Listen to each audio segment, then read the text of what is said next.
Айде, 1, 2, 3. Happy birthday, Jesus! Hello! Здравейте, хора!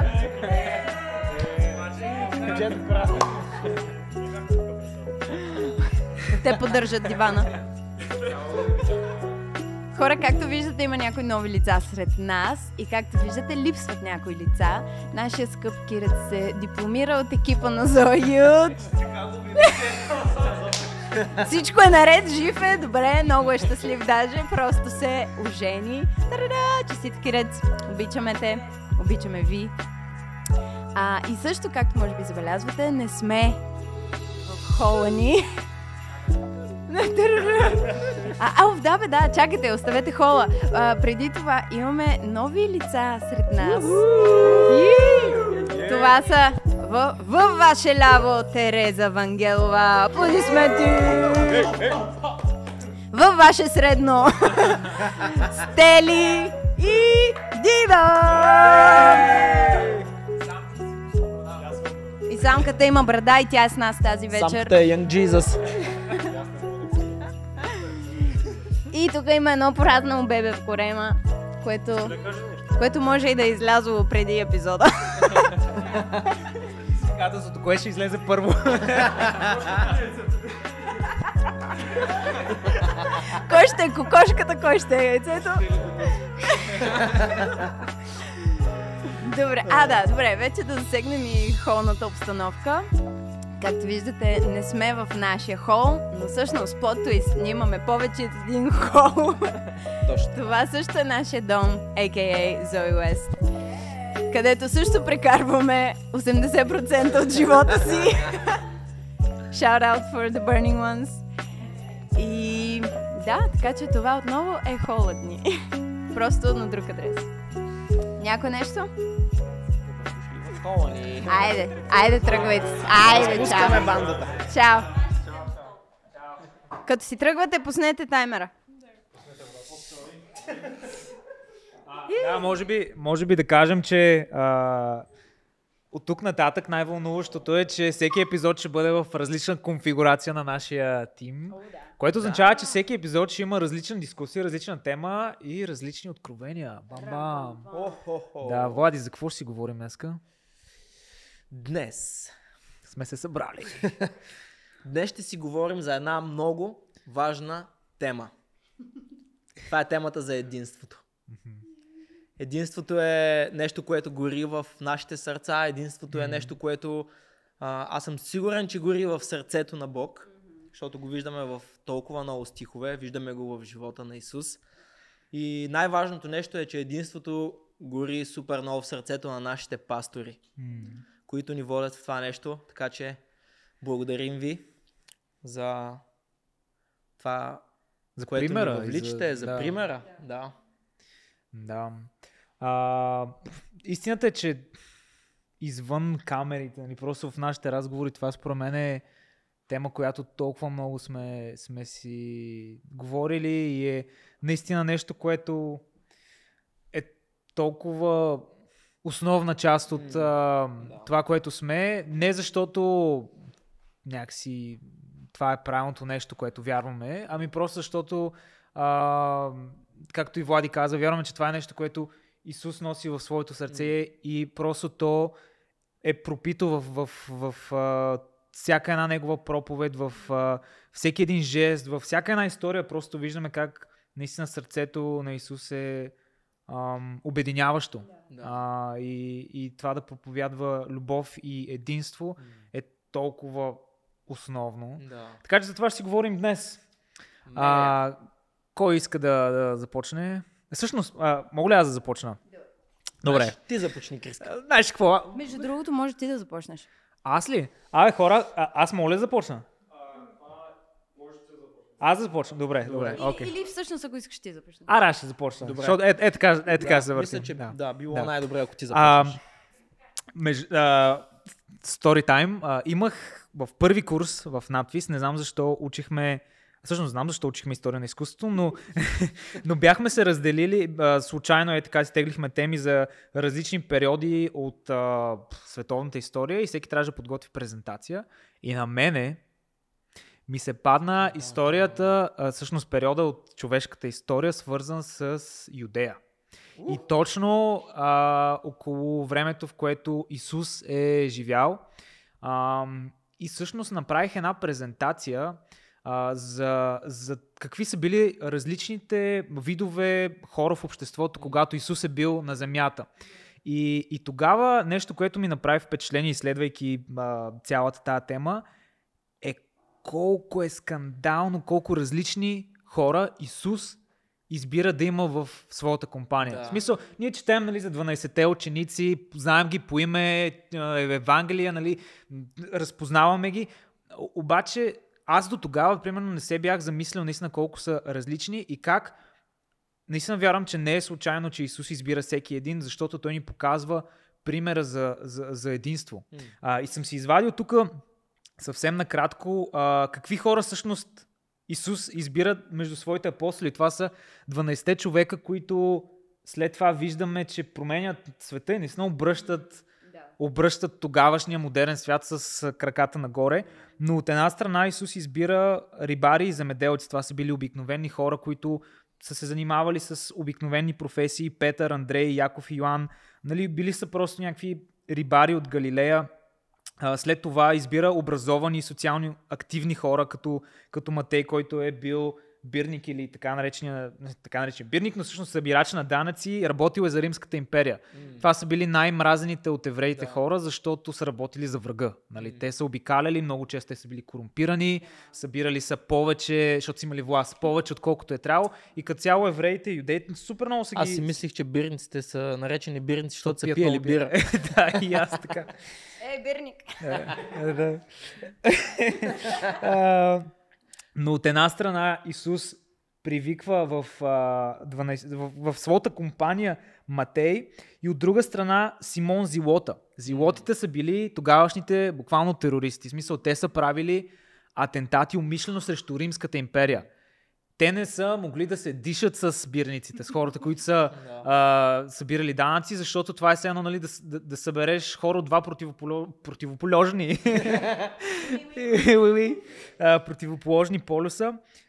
И въпреки това виждаме, че в крайна сметка те стават неразделни. И Исус успява да пречупи нещо в тях, което им помага да виждат в другия нещо повече от предразсъдъците му. И естествено, много, нали, част от учениците скептици, знаем, Тома неверни. Да не говорим за Юда. Нали? Миля Юда. Който... Колко е мил, нали, не знам. Но виждаме, че в смисъл, ти ако си Бог и си дошъл тук да основеш своето царство, как така избираш такива хора? В смисъл, тая компания абсолютно... няма логика, освен ако не иска да ни покаже Исус нещо зад това. Да.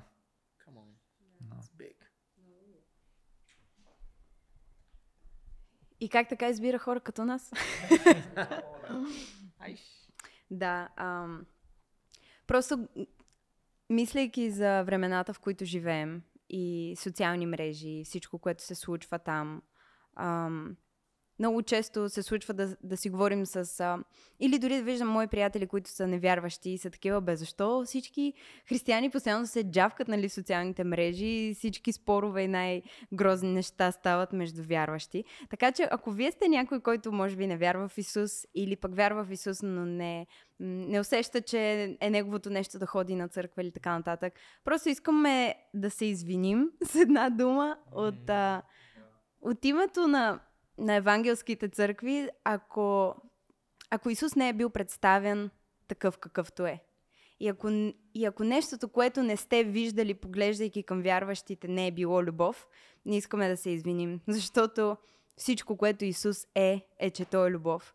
И би трябвало всички ние да сме проводници на тази любов и това да е нещото, което буквално да е изписано на челата ни, когато ни виждат, по това да ни познават, нали?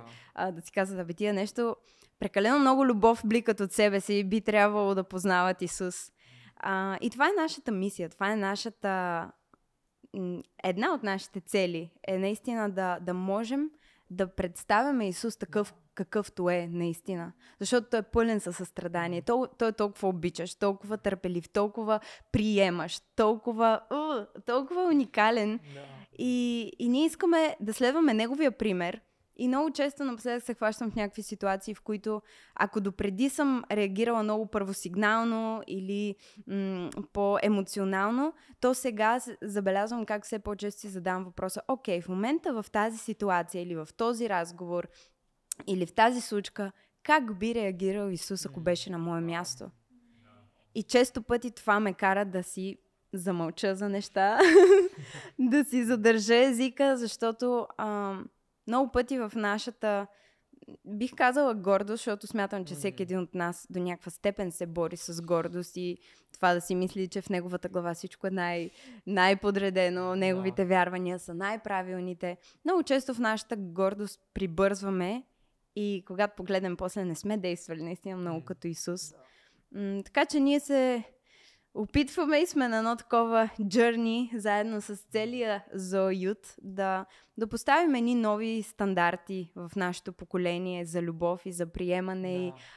И преди да продължим нататък, искате ли всъщност да ампакнем какво изобщо е единството? За какво става? Нали, кое е нещо, което ви идва на ум, като чуете единство? Не само в контекста на църква, а изобщо като общност, хората, от които сме заобиколени. Като чуете единство, нали, кое е нещо, което така ви стендаутва?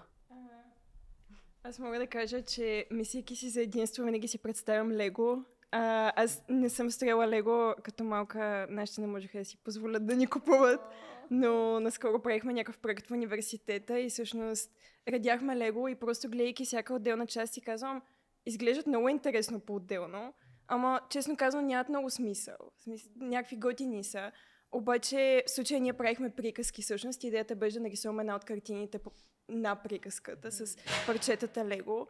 И просто гледах как в рамките на 5-10 минути от всичките отделни части, които нямат много логика по-отделно, изведнъж се създаде някаква супер красива картина, която ти разказва цяла история, цял нов свят.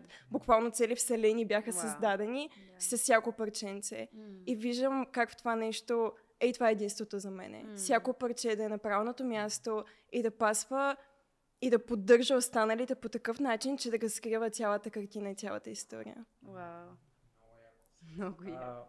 От Лего скачаме към кебабчета, защото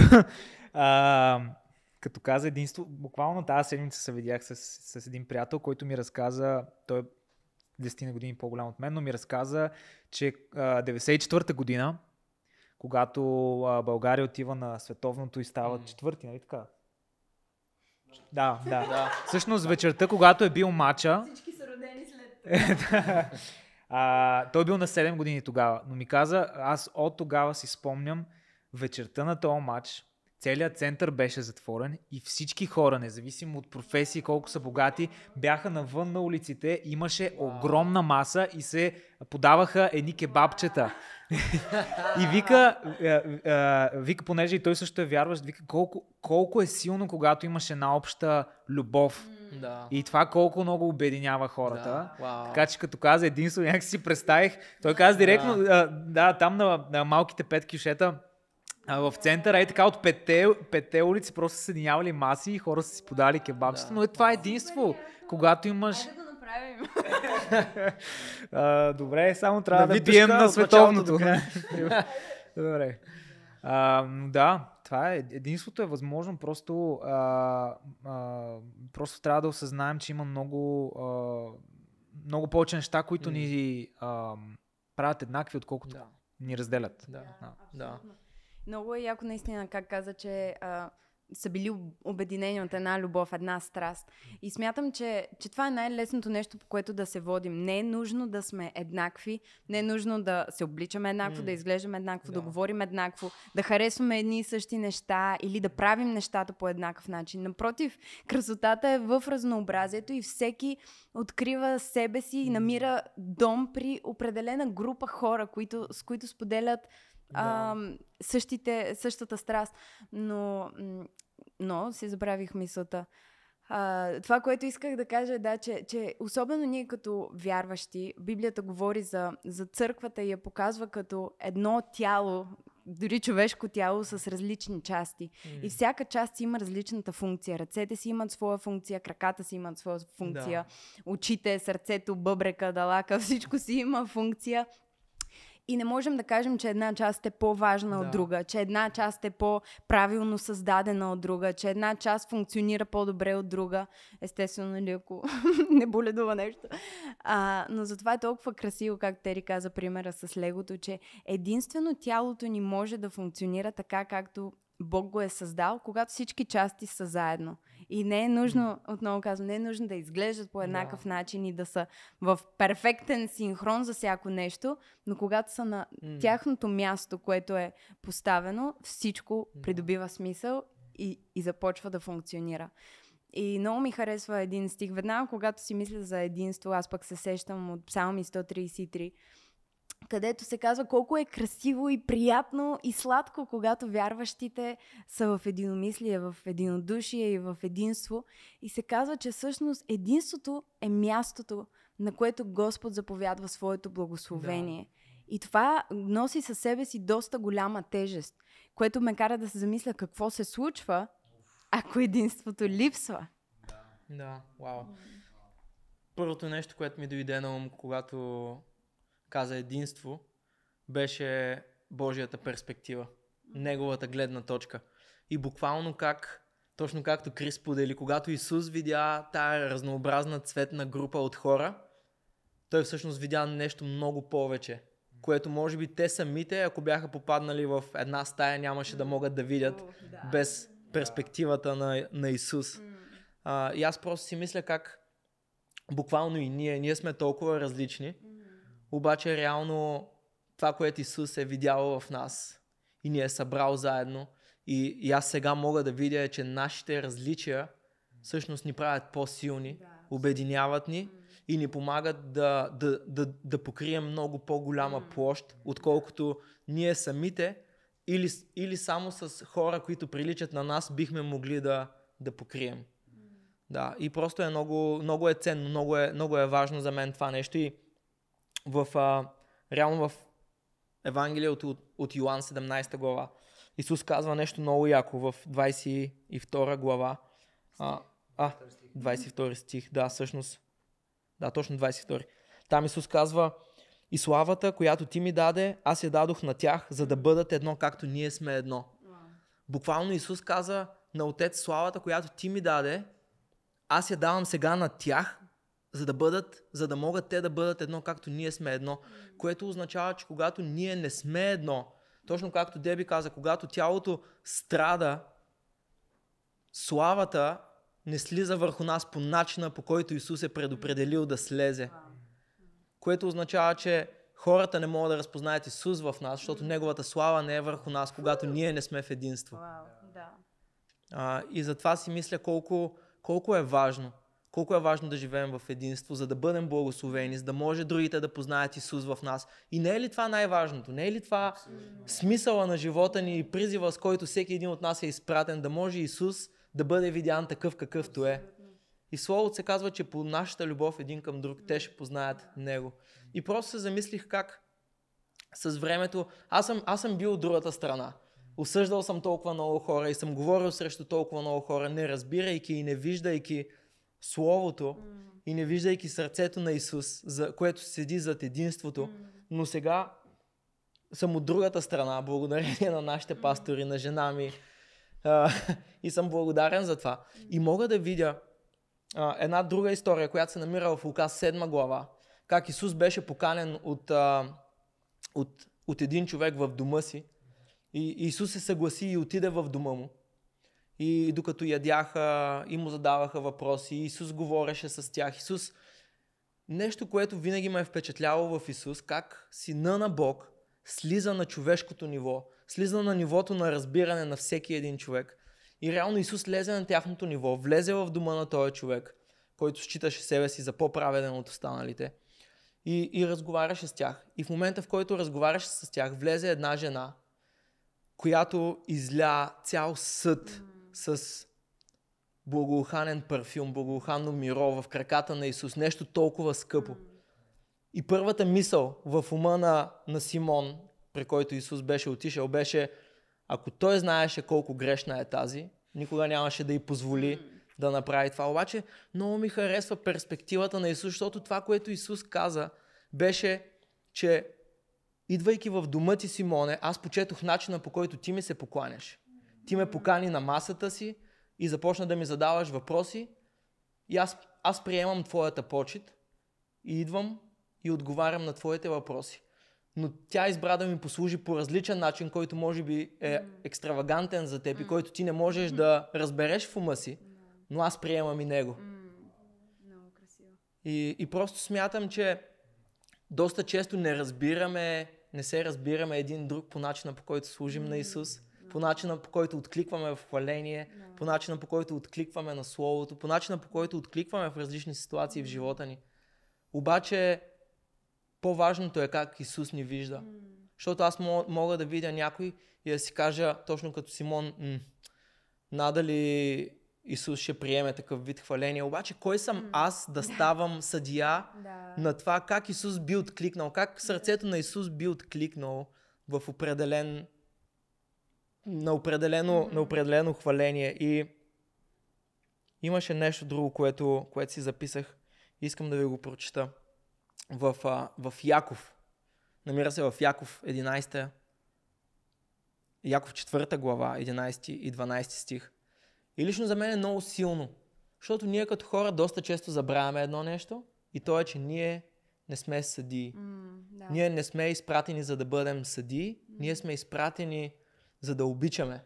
Ние сме изпратени за да покажем и да манифестираме любовта на Исус по начин, по който би разбран от всяко едно поколение, от всеки един човек, без значение колко високо е или колко ниско е. Това, което се казва в Яков е: не се одумвайте един друг, защото който одумва брат си или съди брат си, злослови закона и съди закона. Ако съдиш закона, не си изпълнител на закона, а съдия. Само един е законодателя и съдията, който може да спаси и да погуби, а ти кой си, за да съдиш ближния си? Аз много често си мисля, че като хора изпадаме и си позволяваме да отидем на място, което не ни е позволено да бъдем. И това е да бъдем съдии. И разбирам, защото има два вида критика за мен. Едната критика е полезна и аз смятам, че тя е Божия дори. Градивната критика. Когато отидеш при някой и му кажеш: братле, нали, виждам сърцето ти и знам как ти направи това нещо, обаче не е правилното нещо. И такъв тип критика би била градивна единствено, ако ние сме в взаимоотношение, в приятелство с другия човек. И точно както Хайди Бейкър беше казала, че там, където няма любов, там няма авторитет. Тоест, ако ние първо нямаме взаимоотношение, ако ние първо не сме показали любов към човека, ние нямаме авторитет. И тогава градивната критика, без значение с колко любов си мислим, че я казваме, ако ние нямаме взаимоотношение, тя се превръща в деструктивна критика. А ние всички знаем, че има голяма сила в езика ни. Аз толкова дълго време съм се борил с неща, които са били изговаряни в детството ми, и съм се опитвал и се опитвам до ден днешен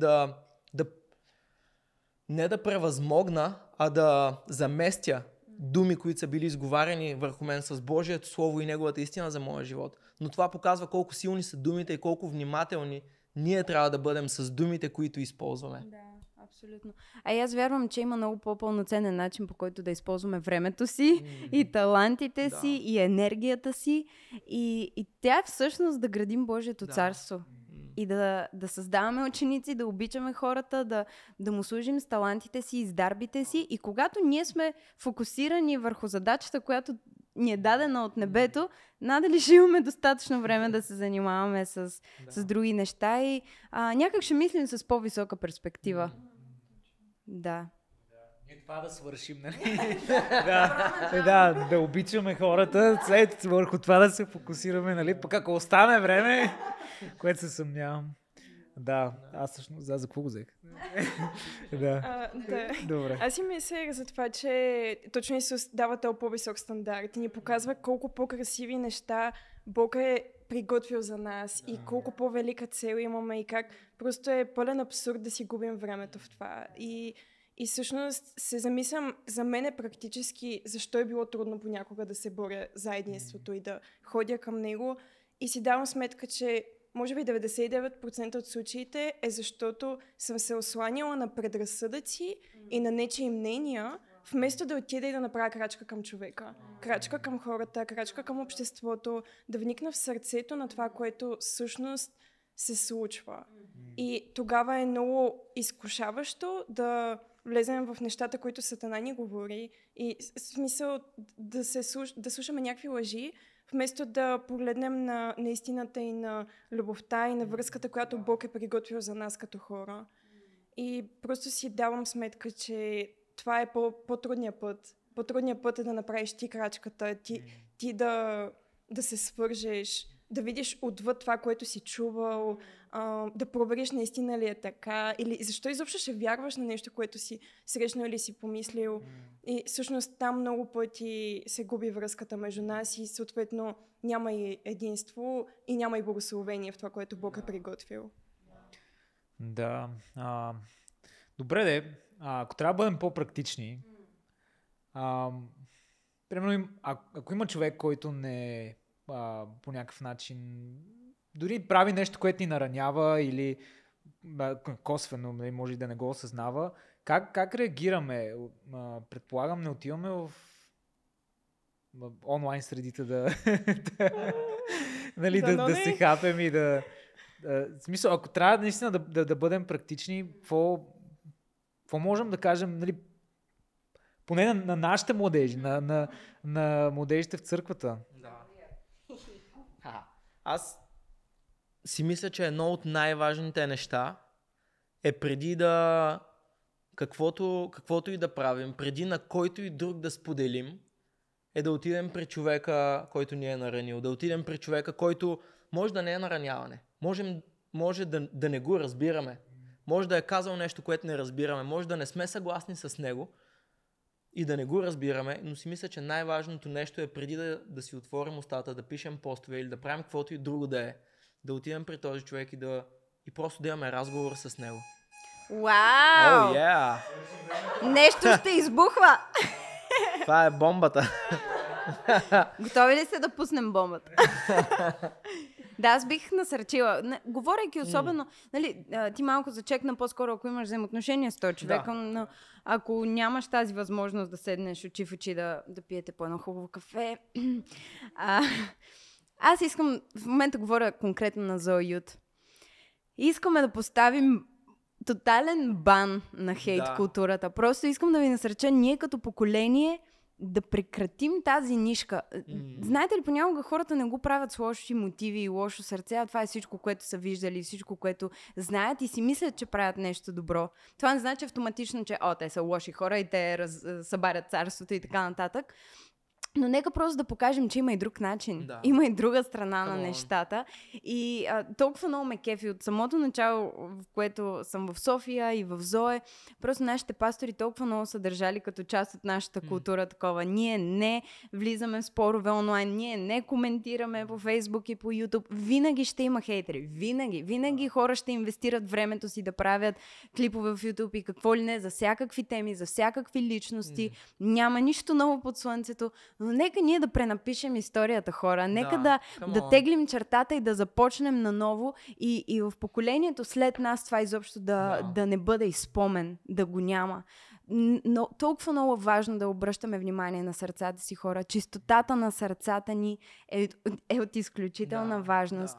И просто искам да ви кажа, че се гордеем с всички от вас, от Zoe Youth Community-то и ви обичаме и се гордеем с хората, в които се превръщате, гордеем се с начина, по който показвате почит към нас, към други лидери, към други църкви. Това е толкова красиво и макар и все още да е рядко, вярваме, че ще го виждаме все повече. По никакъв начин не казваме, че ние сме по-добри в нещо или сме по-напред от други хора. Изобщо не е така, но колко е яко, че можем да си ги говорим тия неща, за да израстваме заедно, да се предизвикваме един друг и винаги можем да ги отнасяме тия неща до Исус. Нали? Боже, ти какво мислиш всъщност по темата? Как виждаш ти този човек? Защото ви гарантирам, че ако започнем да благославяме конкретната личност, която така повече ни ръчка, в един момент Бог ще ни изпълни с толкова много любов, че ние ще искаме още повече да ги благославяме и ще искаме още по-добро за тях. Да, много яко. Културата на Божието царство няма нищо общо с хейт културата. И просто искам да ви насърча с това, че Божието царство е правда, мир и радост. И реално, когато ние не поддаваме себе си точно на тези чувства, че се чувстваме задължени да кажем нещо срещу определен човек, но всъщност, точно както Деби каза, да го благословим, ние изпълваме сърцето си с Божието царство. Ние изпълваме сърцето си с културата на Неговото царство и ние ставаме носители и всъщност ние сме носители на това, което имаме. Ако хейт културата е единственото, което имаме и си мислим, че помагаме на Божието царство, лъжем себе си. И аз просто ви насърчавам да изпълвате себе си ежедневно с повече от Него. Повече от Неговото царство. Наистина, ако Исус казва, благославяйте тези, които ви гонят. Молете се за тези, които ви проклинат. Нека да се получим от Исус. Той е нашия пример. Нека да обичаме, нека да благославяме всеки един, който не ни е удобен, който ни е наранил, всеки един, с който не сме съгласни. Нека да се молим за тях, нека да ги благославяме. По този начин ние ще бъдем проводници на културата на Божието царство и ще бъдем едни добри образи на Исус, които хората да могат да видят. Да, и може би за финал... Два стиха, които се намират в Йоан 13 глава, 34 стих, Исус казва, това са думи на Исус. Той казва, нова заповед ви давам. Да се обичате един друг, както аз ви възлюбих. Така и вие да се обичате един друг. И в 35 стих той казва, по това ще познаят всички, че сте мои ученици. Не казва в последното изречение, ако се докажете като праведен, или ако покажете кой е крив, кой е прав, ако вземете позиция, ако се отречете от нещо. Не, Исус казва, по това ще ви познаят всички, т.е. целият свят, като ви види, по това ще ви познае, ако имате любов помежду си. Т.е. това е стандарта. И може би въпросът, който можем да си зададем и да размишляваме, ако в момент, в който ние ставаме част от тая хейт култура, хората погледнат към нас, какво ще видят? Ще видят ли Исус? Ще видят ли Неговата любов, нали? Защото тя там ли е? Така че да, Йоан 13 глава. И аз добавям това за финал. За тези от вас, които са вярващи, отново се връщам.